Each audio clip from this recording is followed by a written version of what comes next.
Hello students, তোমরা যারা অঙ্গনওয়াড়ি কর্মী সহায়িকা পরীক্ষার প্রিপারেশন নিচ্ছ তারা বলেছিলে পুষ্টি জনস্বাস্থ্যর ক্লাস লাগবে। পুষ্টির আজকে 5 নম্বর ক্লাস। বিগত কয়েকদিন আমি একটু ব্যস্ত থাকার কারণে তোমাদের ক্লাস নিতে পারিনি, তাও চেষ্টা করেছি যতটা সম্ভব তোমাদের ক্লাস চালিয়ে নিয়ে যাওয়া যায়, যাতে আমার রেডি করা কোয়েশ্চেনগুলো কোনো জায়গা থেকে তোমাদের মিস না হয়ে যায়। তো যাতে পুরোটা প্রিপারেশন নিয়ে তোমরা যেতে পারো তার জন্য আমি চেষ্টা করছি তোমাদের জন্য সবসময় যতটা বেশি সংখ্যক ভিডিও তোমাদের জন্য বানানো যায়, তার জন্য এই ভিডিওটা দয়া করে একটা লাইক দিয়ে দিও। আর 5 নম্বর ক্লাসে আজকে আমরা 25টার জায়গায় 20টা কোয়েশ্চেন সলভ করব, বাট বেশ কিছু কনসেপ্ট আমরা এখান থেকে জানবো যাতে তোমাদের পরীক্ষার হলে গিয়ে কিন্তু এই পার্ট থেকে প্রচুর কোয়েশ্চেন আসে, তো সেই জায়গাটায় যাতে তোমাদের ভুল না হয় সেটাই হচ্ছে আমার মেইন ফোকাস। তো চলে যাই আজকের ফার্স্ট কোয়েশ্চেনে। আজকের ফার্স্ট কোয়েশ্চেন কি বলছে, দেহ পরিপোষক খাদ্য কোনটি? অর্থাৎ দেহের পরিপোষণের জন্য বা দেহটাকে চালনা করার জন্য কোন খাদ্যের প্রয়োজন? দেখো কি কি অপশন রয়েছে। এ বলছে কার্বোহাইড্রেট, বি বলছে প্রোটিন, সি বলছে লিপিড বা ফ্যাট। ঠিক আছে, লিপিড কিন্তু ফ্যাটকেও অনেক সময় লিপিড বলে বলা হয়, অর্থাৎ lipid is a type of fat, কিন্তু ফ্যাটকেও আমরা অনেক সময় লিপিড বলেই গণ্য করি। ওকে, তো দেহ পরিপোষক খাদ্য কোনটি? দেহ পরিপোষক খাদ্য হলো এর মধ্যে থেকে সবকটি। আবার সবকটি বলেছি বলে সবকটি মুখস্থ করে চলে যেও না। দেহ পরিপোষক খাদ্য এবার বলবে স্যার বলেছে সবকটি, সবকটি নয়, সবকটির নামগুলো জানার জন্য আমি এরকমভাবে কোশ্চেনটা দিয়েছি। কার্বোহাইড্রেট, প্রোটিন এবং লিপিড বা ফ্যাট, এই তিনটেকে বলা হয় দেহ পরিপোষক খাদ্য। ওকে, চলে যাব আমরা পরের কোশ্চেনে। পরের কোশ্চেনের অ্যান্সার দাও। দেহ সংরক্ষক খাদ্য কোনটি? দেহ সংরক্ষক খাদ্য কোনটি? 4টে অপশন, ভিটামিন, খনিজ পদার্থ, উভয় নাকি কোনোটিই নয়। এর মধ্যে থেকে দেহ সংরক্ষণের জন্য বা দেহের প্রতিরোধ ক্ষমতা গড়ে তোলার জন্য কোন খাদ্যের প্রয়োজন? ভিটামিন, খনিজ পদার্থ, উভয় নাকি কোনোটিই নয়। এর মধ্যে থেকে যারা বলছো দুয়ের অ্যান্সার সি উভয়, তারা একদম কারেক্ট। অর্থাৎ দেহ সংরক্ষক খাদ্য তাহলে কোনগুলো হয়ে গেল? ভিটামিন এবং খনিজ পদার্থ। বোঝা গেল? চলে যাই আমরা থার্ড কোশ্চেনে। কার্বোহাইড্রেট জাতীয় খাদ্যের উৎস কোনটি? কার্বোহাইড্রেট জাতীয় খাদ্য কিসের মধ্যে থাকে? চাল, গম, আলু নাকি উপরের সবকটি? কার্বোহাইড্রেট জাতীয় খাদ্য থাকে চাল, গম, আলু নাকি উপরে সবকটি? কোনটির মধ্যে থাকে? একদম কারেক্ট। এবার বলে স্যার সব কোশ্চেনই কি এরকম? ওখানেই তো টুইস্ট, সব কোশ্চেন তো আর এরকম থাকবে না। তো কার্বোহাইড্রেট জাতীয় খাদ্যের উৎস হলো, তোমাদের বোঝানোর জন্য এরকমভাবে আমি করে দিয়েছি যাতে পুরোটা আমি এমসিকিউর মধ্যেই কভার করে দিতে পারি। চাল, গম এবং আলু এই সবকটাই হচ্ছে কি কার্বোহাইড্রেট জাতীয় খাদ্যের উৎস। নেক্সট চলে যাই পরের কোশ্চেনে। প্রোটিন জাতীয় খাদ্যের উৎস কোনটি? মাছ, মাংস, ডিম, ডিম না, ডাল। তো মাছ, মাংস, ডাল সবকটি। এর মধ্যে থেকে প্রোটিন জাতীয় খাদ্যের উৎস কি? দেখো এখানে যদি ডাল নিয়ে কনফিউশন থাকেও, ডালের মধ্যে প্রোটিন থাকে আমরা জানি, যদি কনফিউশন থাকেও এখানে দেখো মাছ এবং মাংস তো হবেই, মাছ এবং মাংসের মধ্যে প্রোটিন থাকে আমরা জানি, তার মানে সবকটি হওয়া পসিবল। অর্থাৎ এটার ক্ষেত্রেও, চারের ক্ষেত্রেও অ্যান্সার হয়ে যাবে কি? অ্যান্সার হয়ে যাবে সবকটি। অর্থাৎ প্রোটিন জাতীয় খাদ্যের উৎস হলো মাছ, মাংস এবং ডাল, এর মধ্যে কিন্তু প্রোটিন থাকে। তো যারা ধরো মাছ মাংস খায় না বা আমিষ খায় না, তাদের যে প্রোটিনের চাহিদা নর্মালি ডালের মাধ্যমে পূরণ হয়ে থাকে। ঠিক আছে, তো ভেজিটেরিয়ান যারা, তাদের প্রোটিনের চাহিদা মোটামুটি ডালের মাধ্যমে পূরণ হয়ে যায়। নেক্সট, নিম্নলিখিতগুলির মধ্যে কোনটি ফ্যাট জাতীয় খাদ্যের উদাহরণ? ঘি, ডাল, জব নাকি কোনোটি নয়? ঘি, ডাল, জব নাকি কোনোটি নয়?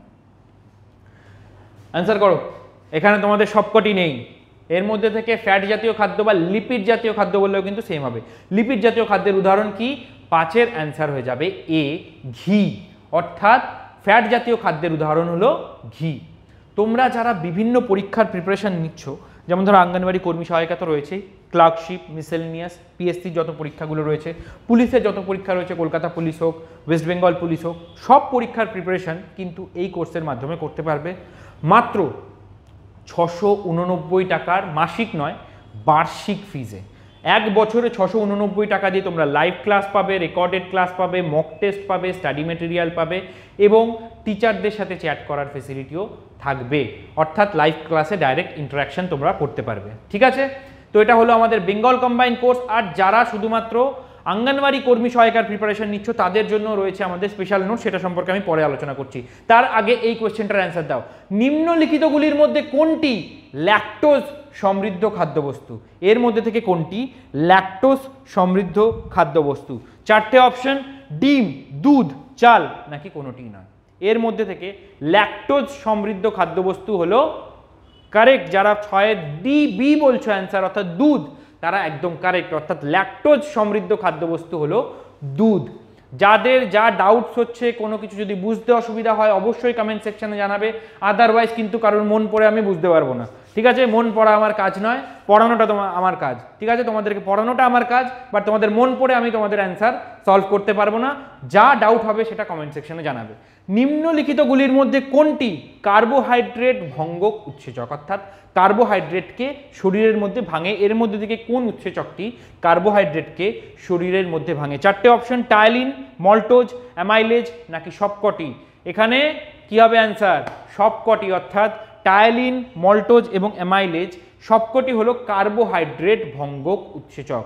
তাহলে নামগুলো আমরা এখান থেকেই পড়ে নেব, আলাদা করে কোনো জায়গা থেকে আমাদের পড়তে হবে না। কি কি? টায়ালিন, মল্টোজ এবং অ্যামাইলেজ সবকটি এবার পড়ে চলে যাও না শুধু। নেক্সট, নিম্নলিখিতগুলির মধ্যে কোনটি প্রোটিন ভঙ্গক উৎসেচক? এর মধ্যে থেকে কোনটি প্রোটিন ভঙ্গক উৎসেচক? 4টে অপশন, ট্রিপসিন, পেপসিন, উভয় নাকি কোনোটি নয়। ট্রিপসিন, পেপসিন, উভয় নাকি কোনোটি নয়।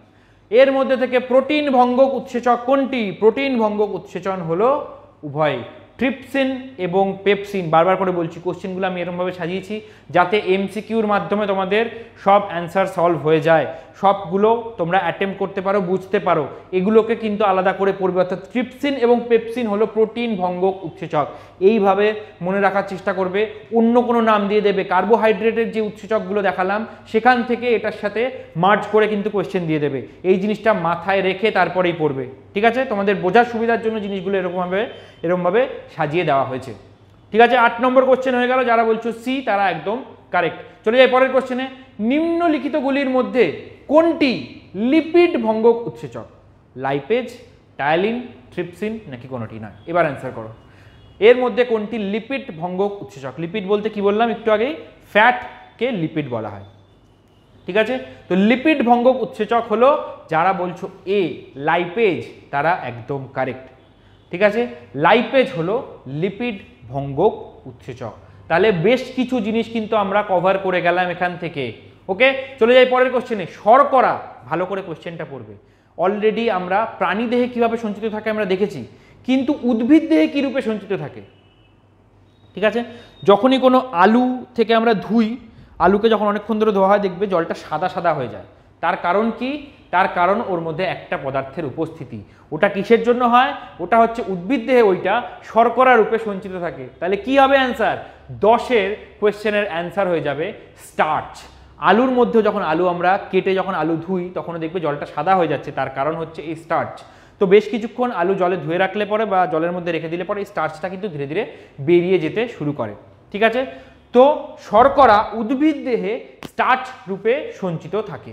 নেক্সট, অঙ্গনওয়াড়ি কর্মী ও সহায়িকার জন্য যেটা তোমাদেরকে বলছিলাম, যে স্টাডি ম্যাটেরিয়ালের একটা কম্বো আমরা রেডি করেছি তোমাদের জন্য, যেটার মধ্যে টোটাল নোটস থাকবে, টোটাল একদম সাজেস্টিভ নোটস থাকবে, তার সাথে সাথে রচনা থাকবে, মক টেস্ট থাকবে, সব কিছু এক জায়গায় কম্বাইন করে দাম রেখেছি আমরা মাত্র 189 টাকা। অ্যাপের মাধ্যমে তোমরা এটা পারচেস করে নিতে পারো। এটাতে তোমরা টোটাল 1 বছরের অ্যাক্সেস পাবে, বাট জিনিসগুলো তোমরা ডাউনলোড করেও রেখে দিতে পারো, ঠিক আছে? তো এর জন্য কল করতে পারো তোমরা 9088890010 এই নাম্বারে। যারা আমাদের চ্যানেলটা ফলো করো অবশ্যই আমাদের ইউটিউব চ্যানেলটাকে সাবস্ক্রাইব করে রাখবে বিভিন্ন এক্সাম নোটিফিকেশন নিউজ পাওয়ার জন্য, অ্যান্ড তার সাথে সাথে বিভিন্ন রকম পরীক্ষার কোয়েশ্চেন প্র্যাকটিস করার জন্য। শর্করা প্রাণী দেহে কী রূপে সঞ্চিত থাকে এটা আমি অলরেডি পড়িয়েছি, আগের অন্য ক্লাসে আমি কিন্তু পড়িয়েছি। শর্করা প্রাণী দেহে কী রূপে সঞ্চিত থাকে? গ্লাইকোজেন, স্টার্চ, ট্রিপসিন নাকি কোনোটি নয়। এর মধ্যে থেকে আমরা অ্যাটলিস্ট বি অপশনটাকে তো বাদ দিলাম, স্টার্চ। তো শর্করা প্রাণী দেহে কী রূপে সঞ্চিত থাকে? আমরা দেখেছি আমাদের শরীরের মধ্যে শর্করা সঞ্চিত থাকে গ্লাইকোজেন হিসাবে, ঠিক আছে? শরীর এবং মাংসপেশির মধ্যে গ্লাইকোজেন হিসেবে আমাদের শরীরে শর্করা সঞ্চিত থাকে। পরের কোশ্চেনে, শর্করার সরলতম রূপ কোনটি? একদম সহজ সহজ কোশ্চেন, কিন্তু বহু রিপিটেড কোশ্চেন ওয়ার্কার এবং হেল্পার এক্সামে। শর্করার সরলতম রূপ কোনটি? ল্যাকটোজ, গ্লুকোজ, ফ্রুক্টোজ নাকি গ্যালাক্টোজ? শর্করার সব থেকে সরলতম রূপ হলো গ্লুকোজ, ঠিক আছে? বাদ বাকিগুলো এটার সাথেই বিভিন্ন কম্পোজিশন তৈরি করে আরো বড় হয়। নেক্সট, প্রোটিনের সরলতম রূপ কোনটি? কি কি বলছে 4টে option? Amino acid, fatty acid, glycerol নাকি কোনোটি নয়। অলরেডি আমি ফার্স্ট পুষ্টির ক্লাসেই বলে দিয়েছিলাম, এই জিনিসটা একটু ব্যাখ্যা করে ভালো করে বুঝিয়ে দিয়েছিলাম তোমাদেরকে, প্রোটিনের সরলতম রূপ কোনটি। ঠিক আছে, তো প্রোটিনের সরলতম রূপ সবাই অ্যান্সার করো, 13 অ্যান্সার। যারা বলছো এ তারা একদম কারেক্ট, অর্থাৎ অ্যামাইনো অ্যাসিড হলো প্রোটিনের সরলতম রূপ। প্রোটিনের সরলতম রূপ হচ্ছে অ্যামাইনো অ্যাসিড, বা এরকমভাবে কোশ্চেন দেওয়া হয় প্রোটিনের একক হচ্ছে অ্যামাইনো অ্যাসিড। ঠিক আছে, চলে যায় পরের কোশ্চেনে। নিম্নলিখিতগুলির মধ্যে কোথায় হাইড্রোক্লোরিক অ্যাসিড পাওয়া যায়? HCl হাইড্রোক্লোরিক অ্যাসিড এর মধ্যে থেকে কোথায় পাওয়া যায়? মানে যেই জায়গা থেকে যে রসটা নিঃসৃত হচ্ছে সেটা যদি অ্যাসিডিক হয়, তার মানে ওখানে পাওয়া যেতে পারে। তো অ্যাসিডিক আমরা কোথায় পড়েছিলাম? মনে করে দেখো, অ্যাসিডিক পড়েছিলাম আমরা পাকস্থলিতে। যদি আমরা সেই পড়েছিলাম নীল লিটমাস কাগজ লাল হয়ে যায়, অর্থাৎ পাকস্থলিতে আমরা অ্যাসিডিক সলিউশন পাচ্ছি। 14 নম্বর কোয়েশ্চেনের অ্যান্সার কি হয়ে যাবে? এ।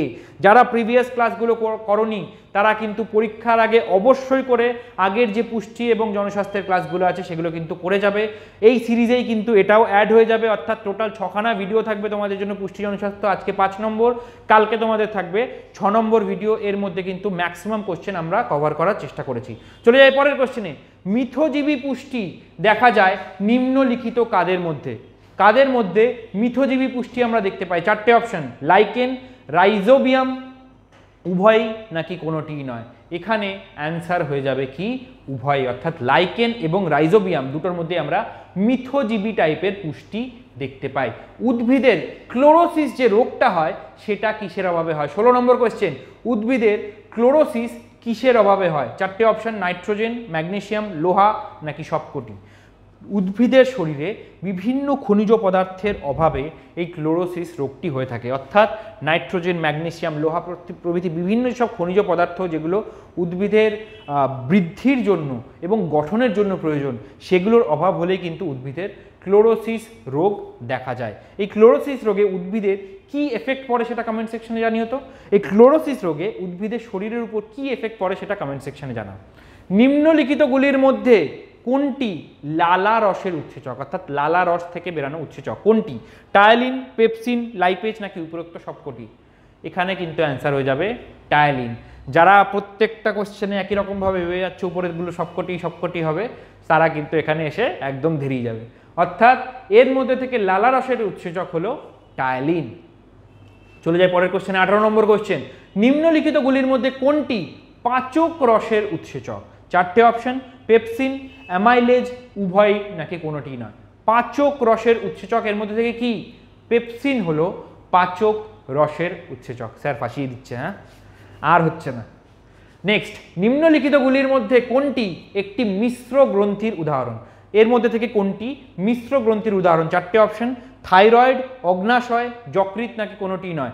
এখানে অ্যান্সার হয়ে যাবে অগ্নাশয়। এবার প্রশ্ন আসতে পারে যে মিশ্র গ্রন্থি জিনিসটা কি?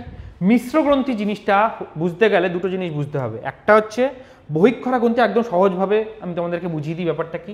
বহিঃক্ষরা গ্রন্থি এবং অন্তঃক্ষরা গ্রন্থি, যা ক্ষরণ হচ্ছে সেটা যদি দেহের বাইরে বেরিয়ে যায় সেটাকে আমরা কি বলবো? বহিঃক্ষরা গ্রন্থি। যেমন ধরো ঘর্মগ্রন্থি, ঘামের মাধ্যমে যেটা ধরো যে ঘামটা তৈরি হচ্ছে সেটা শরীরের বাইরে চলে যাচ্ছে, অর্থাৎ দেহের বাইরে চলে আসছে যখন, সেটাকে আমরা বলছি বহিঃক্ষরা গ্রন্থি। অন্তঃক্ষরা গ্রন্থি তাহলে কি হবে? ঠিক তার উল্টোটা, অর্থাৎ যা ক্ষরণ হচ্ছে তা এই হরমোন নামক একটা রাসায়নিক পদার্থ যে ক্ষরণ হচ্ছে সেটা হচ্ছে কোথায়? শরীরের ভেতরে। যেমন ধরো পিটুইটারি গ্রন্থি, থাইরয়েড গ্রন্থি, এগুলো সব ক্ষরণ হচ্ছে কি, যা এদের ক্ষরিত রস আছে সেটা ক্ষরণ হচ্ছে কোথায়? শরীরের মধ্যে। তাহলে এই হলো অন্তঃক্ষরা গ্রন্থি, এই হলো বহিঃক্ষরা গ্রন্থি। দুটোকে যদি আমি মিলিয়ে দিই হয়ে গেল মিশ্র গ্রন্থি, অর্থাৎ দুটো কাজই যখন করবে তাকে আমরা বলবো কি? মিশ্র গ্রন্থি। একটা উদাহরণ হলো অগ্নাশয়। অগ্নাশয়কে আমরা কি বলি? আমরা বলি মিশ্র গ্রন্থি। সহজভাবে জিনিসটা বোঝা গেল আশা করছি। তাহলে চলে যাই আমরা লাস্ট কোশ্চেনে। পিত্তে কোন পিত্তরঞ্জক উপস্থিত থাকে? পিত্তের মধ্যে কোন পিত্তরঞ্জক উপস্থিত থাকে? 4টে অপশন, বিলিরুবিন, বিলিভার্ডিন, উভয় নাকি কোনোটি নয়। পিত্তে কোন পিত্তরঞ্জক উপস্থিত থাকে? এখানেও অ্যান্সার হয়ে যাবে উভয়ই, অর্থাৎ বিলিরুবিন এবং বিলিভার্ডিন পিত্তে উপস্থিত থাকে। এই হলো আমাদের টোটাল 20টা কোয়েশ্চেন, যেটা আমরা আজকে প্র্যাকটিস করলাম। তোমাদের কত স্কোর হচ্ছে সেটা কিন্তু অবশ্যই কমেন্ট সেকশনে জানাবে, দেখি কে কীরকম পড়াশোনা করছো। আর তার সাথে সাথে আমাদের চ্যানেলটাকে সাবস্ক্রাইব করে রাখবে জিকের ক্লাস, ম্যাথের ক্লাস, ইংলিশের ক্লাস এবং এক্সামের নোটিফিকেশনের জন্য। দেখা হবে তোমাদের সাথে নেক্সট ভিডিওতে।